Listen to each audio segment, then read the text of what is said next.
મને ગમતા લેખોમાં મારા પોતાના લખેલા લેખોમાં જે લેખો મને ગમે છે એમાંનો એક લેખ છે સુવિચારની સુવાસ. આ લેખ જ્યારે મેં લખ્યો ત્યારે મને ખૂબ આનંદ થયો. પછી આ લેખ જ્યારે મારા પુસ્તક હાસ્યનો વરઘોડો એમાં છપાણો અને મેં વાંચ્યો ત્યારે આનંદ થયો. અત્યારે એમ વિચારીને આ લેખ આપની સમક્ષ રજૂ કરું છું, સુવિચારની સુવાસ, અને એ અપેક્ષા સાથે કે આપ સૌને પણ એ આનંદ આપશે. હેની હિલને જ્યારે તેના 13 વર્ષના પુત્ર રોબર્ટ હિલે પૂછ્યું કે પપ્પા મને $5 આપશો, ત્યારે હેની હિલને નવાઈ લાગી. તેણે પ્રેમથી પૂછ્યું, બોબી, $5ની કેમ જરૂર પડી? તારે કાંઈ ખરીદી કરવી છે? રોબર્ટ હિલનું હુલામણું નામ બોબી હતું. બોબીએ કહ્યું, હું એમાંથી થોડી દવાઓ ખરીદી ડૉક્ટર આલ્બર્ટ શ્વાઇત્ઝરને મોકલવા ઈચ્છું છું. પિતાને બાળકની લાગણી માટે માન થયું. તેણે ખુશ થઈને બોબીને $5 આપ્યા, પરંતુ સાથે એક ચિંતા પણ વ્યક્ત કરી. બેટા, આ દવા તું આફ્રિકા પહોંચાડીશ કઈ રીતે? બોબીના પિતા હેની હિલ ખડતલ હતા. એનો ચહેરો કઠોર હતો, પણ હૃદય પ્રેમાળ હતું. Heni hill નાટોના air south હેડક્વાર્ટર્સમાં sergeant હતા અને નેપલ્સમાં ફરજ બજાવી રહ્યા હતા. નાનો બોબી અમેરિકામાં ભણતો હતો. એ એપ્રિલ 1958માં તેના પિતા સાથે નેપલ્સમાં રહેવા આવ્યો હતો. બોબી નાનો હતો પણ સમજદાર હતો. તેણે નેપલ્સની શાળામાં અભ્યાસ કરતાં કરતાં એરિકા એન્ડરસનનું પુસ્તક the world of doctor Albert Schweitzer વાંચ્યું હતું. ડૉક્ટર શ્વાઇત્ઝર ધર્મશાસ્ત્રના પ્રાધ્યાપક હતા. એ નિષ્ણાત સંગીતકાર હતા, વિખ્યાત પિયાનો વાદક હતા. તેમના બંને ક્ષેત્રની ઉજ્જવળ કારકિર્દી છોડી ડૉક્ટર સાહેબે અભણ, પછાત, બિનગોરી આફ્રિકન પ્રજા માટે આફ્રિકા જઈ હોસ્પિટલ શરૂ કરી. ડૉક્ટર સાહેબ પાસે સંપત્તિ નહોતી, સાધનો નહોતા, સાથીઓ નહોતા, દવાઓ પણ નહોતી. માત્ર હૃદયમાં કરુણા, ભલા ભોળા અજ્ઞાન આફ્રિકાવાસીઓ માટેનો પ્રેમ અને ગરીબ દર્દીઓની સેવા કરવાની સમજણ. માનવીના હૃદયમાં જ્યારે કરુણાનો સ્ત્રોત વહે છે ત્યારે તેમાંથી જ પ્રેમનો જન્મ થાય છે. એ પ્રેમમાંથી પ્રજ્ઞા ઉદ્ભવે છે અને જે છે તે માનવીને કાર્ય કરવા માટે સમજણ પૂરી પાડે છે. ડૉક્ટર સાહેબના સમર્પણની હકીકત નાનકડા 13 વર્ષના બોબીને સ્પર્શી ગઈ.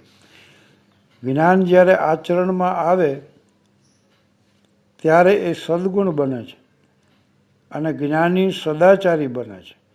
બોબીએ $5 જેવી રકમ તો મેળવી, પણ હવે પિતાએ વ્યક્ત કરેલી ચિંતા એને પોતાને પણ થવા લાગી. દવાઓ ડૉક્ટર સાહેબને આફ્રિકા મોકલવી કઈ રીતે? બોબી ચિંતામાં પડી ગયો. નાટોના એર સાઉથ જનરલને જ્યારે કોઈ અજાણ્યા 13 વર્ષના રોબર્ટ હિલ નામના બાળકનો પત્ર મળ્યો ત્યારે જનરલને ઘણી નવાઈ લાગી. રોબર્ટ હિલ બોબીનો પત્ર આ પ્રમાણે હતો. પ્રિય જનરલ લિન્ડસે, મેં છાપાઓમાં વાંચ્યું છે કે લોકોને વિશ્વ શાંતિ જોઈએ છે.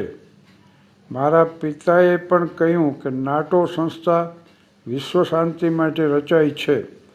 મેં હમણાં જ વાંચ્યું કે ડૉક્ટર શ્વાઇત્ઝર આફ્રિકાના લોકોની સેવા કરે છે.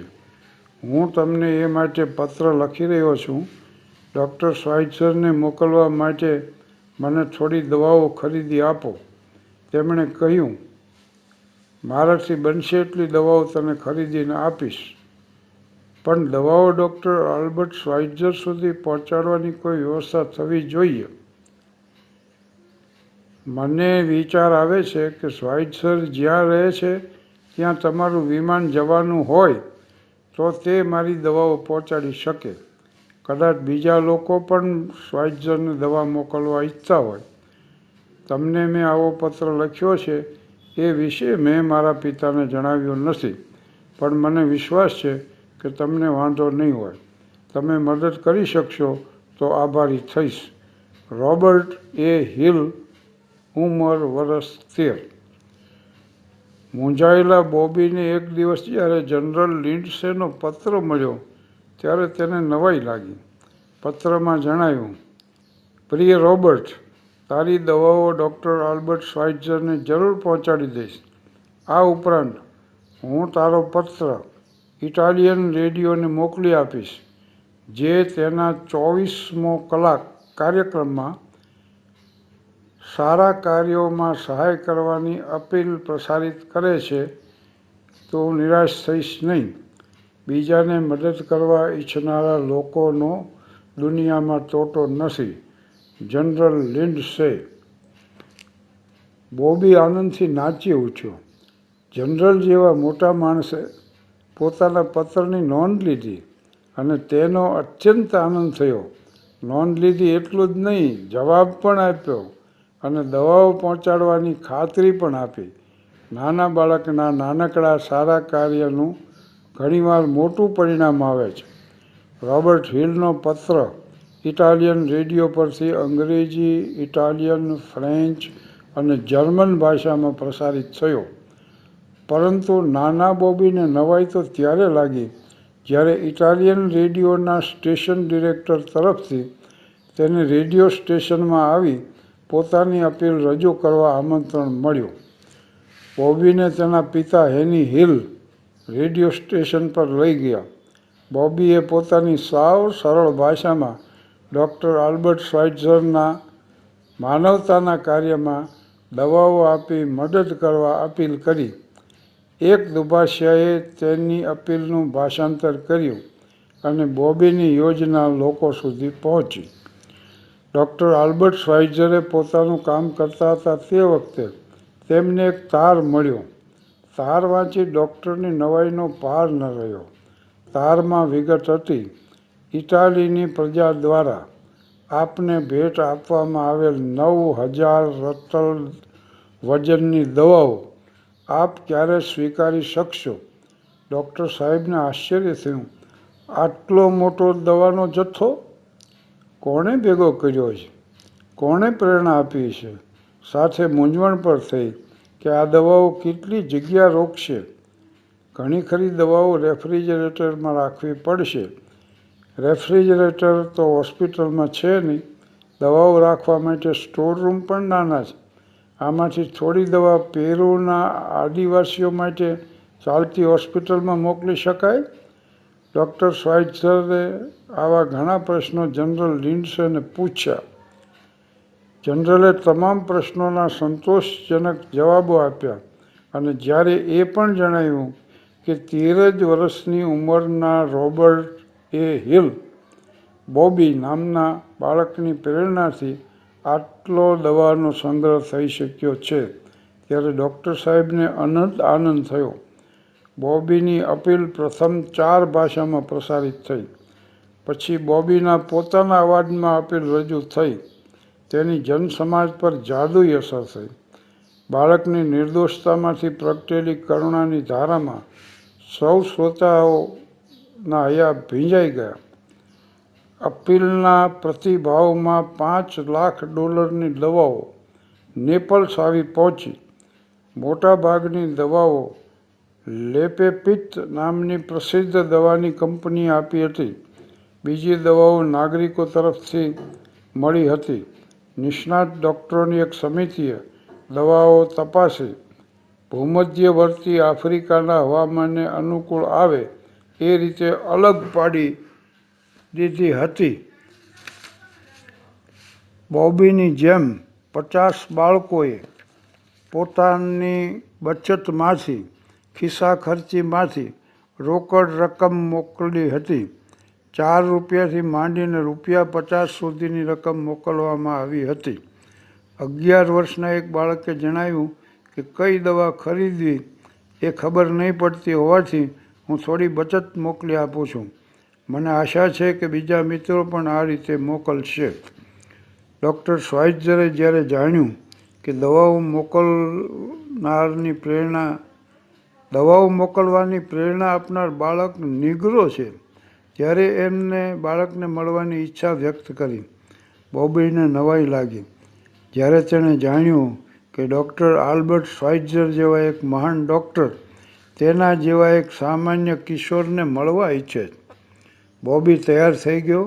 થોડા પત્રકારો, નાટોના કેટલાક અધિકારીઓ અને અન્ય કર્મચારીઓ સાથે બોબી ફ્રેન્ચ હવાઈદળના વિમાનમાં લેમ્બેરન જવા રવાના થયો. સાથે દવાઓનો વિશાળ સ્ટોક લઈ ઇટાલીનું હવાઈ જહાજ રવાના થયું.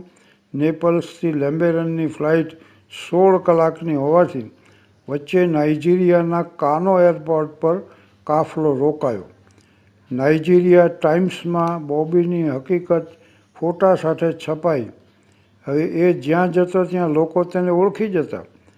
બોબી માથે પ્રશંસાના પુષ્પોનો વરસાદ થયો તો ક્યાંક એકાદ ફૂલનો કાંટો પણ ચૂભી ગયો ખરો. એક હબસીએ કહ્યું, આપણે એમની નજરમાં કાળા હબસી જ રહેવાના. એ રાત્રે ઘસઘસાટ ઊંઘતો હતો ત્યારે આફ્રિકાના કબીલાના સરદારે આવીને એને જગાડ્યો અને પૂછ્યું, છોકરા, સાચું બોલજે, કોના કહેવાથી તે જનરલ લિન્ડ્સેને કાગળ લખ્યો હતો? બોબીને મૂંઝવણ તો થઈ, પણ એ ગભરાઈ ન ગયો. તેણે વિશ્વાસથી કહ્યું, કોઈ ના પણ કહેવાથી મેં પત્ર નથી લખ્યો. દિવસે પણ સૂર્યનું કિરણ ધરતી પર ન પહોંચે એવા ગાઢ જંગલ પર 2 વિમાનો આફ્રિકાના આકાશમાં ઉડતા હતા. ગાઢ જંગલ વચ્ચે પહાડ પર નદીની લીટી ઊંચી અંકાય તેમ જંગલમાં રસ્તો દેખાવા લાગ્યો. 100 ફૂટ ઊંચા વૃક્ષોની વચ્ચે લેમ્બરલેનની હવાઈ પટ્ટી આવેલી હતી, જ્યાં આ ભલા ડૉક્ટર સાહેબની હોસ્પિટલ હતી. 17મી જુલાઈ 1958ના દિવસે બંને વિમાન લેમ્બરલેનની હવાઈ પટ્ટી પર ઉતર્યા. સાદા કપડામાં ડૉક્ટર સાહેબ મહેમાનોને સત્કારવા ઊભા હતા. જેવો બોબી વિમાનમાંથી ઉતર્યો તેવા ડૉક્ટર સામે ગયા અને માનપૂર્વક નીચા નમી બોબીને ચૂમી લીધો.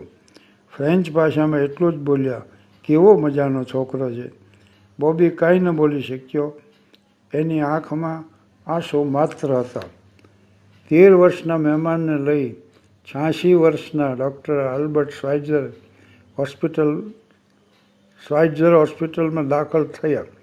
સાથે અન્ય મહેમાનો પણ હતા. બધા દર્દીઓ સાથે ડૉક્ટરે બોબીની ઓળખાણ કરાવી અને સમજાવ્યું કે આ લોકો માટે આ દવાઓ કામમાં આવશે.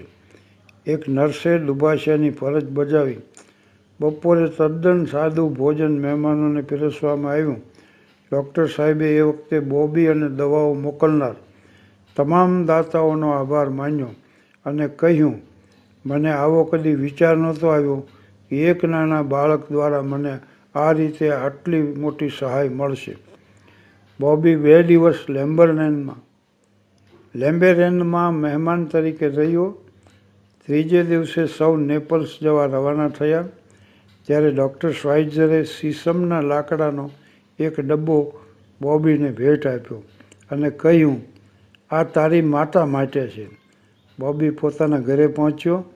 નેપલ્સથી રવાના થયા. કાનો થઈ લેમ્બરલેન ગયા. ડૉક્ટર સાહેબને મળ્યા. 2 દિવસ રહ્યા. હોસ્પિટલ જોઈ. દર્દીઓને મળ્યા. એ બધી પહેલેથી છેલ્લે સુધી માંડીને વાત માતાને કરી. માતાને ડબ્બો આપ્યો. માતાએ ડબ્બો ખોલ્યો.